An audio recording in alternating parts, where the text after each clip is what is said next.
Hello, everyone, and welcome back to Easy English with Max and Mia, where English is very easy. I'm Max. Hello, Max. Hi, everyone. I'm Mia. How are you today, Mia? I'm great, thank you. I'm very happy today. Oh, why are you happy? The sun is shining. I like sunny days. And you, Max? How are you? I'm very good, thanks. I'm happy too. I'm excited. Excited? Why? Because of our topic today. It's a big topic. But first, let me ask you something. Do you understand English, but when it's time to speak, your mind suddenly feels slow?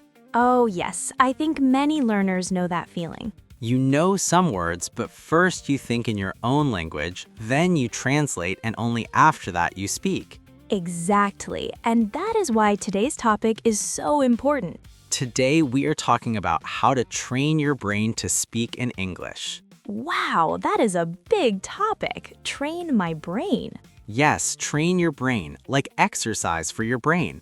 Exercise? Is it difficult? No, it is not difficult. It is easy and it is fun. Easy and fun. Okay, I'm ready.